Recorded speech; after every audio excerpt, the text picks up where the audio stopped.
2024 నాగపంచమి ఎప్పుడు? అసలు దీని ప్రాముఖ్యత ఏమిటనేది ఈరోజు మనం తెలుసుకుందాం. శ్రావణ మాసం ప్రారంభమైన వెంటనే హిందూ మతంలో ఉపవాసం మరియు పండుగలు కూడా ప్రారంభమవుతాయి. శ్రావణ మాసంలో భోలేనాథుని ఆరాధించడం ద్వారా అన్ని కోరికలు నెరవేరుతాయి. నాగపంచమి పండుగ కూడా ఈ మాసంలో వస్తుంది. మరి ఈ రోజున శివునికి ప్రీతిపాత్రమైనదిగా భావించి నాగదేవతను ఆచారాలతో పూజిస్తారు. నాగపంచమి రోజున నాగదేవతను పూజిస్తే కాలసర్పదోషం మరియు నాగదోషం నుండి విముక్తి లభిస్తుందని చెబుతారు. అలాగే పాము కాటుకు గురైన వారు కూడా పూజలు చేయడం వల్ల నాగదేవత కరుణిస్తుందని నమ్ముతారు. అయితే ఈ సంవత్సరం నాగపంచమి పండుగను ఎప్పుడు జరుపుకుంటారో మరియు పూజా సమయం గురించి ఇప్పుడు తెలుసుకుందాం.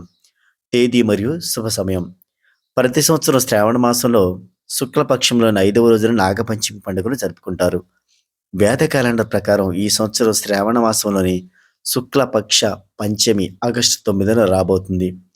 ఈ రోజున ఉదయం 5 గంటల నుండి 8 గంటల వరకు పూజ యొక్క శుభ సమయం ఉంటుంది. అంటే నాగదేవతను పూజించడానికి ఈరోజు 3 గంటలు మాత్రమే అందుబాటులో ఉంటుంది.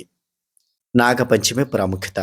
నాగపంచమి రోజున శివునికి ఇష్టమైన పామును అంటే నాగదేవుణ్ణి పూజిస్తారు. ఈ రోజు ఆచారాల ప్రకారం నాగదేవతను పూజిస్తే పాముకాటు భయం ఉండదని నమ్మకం.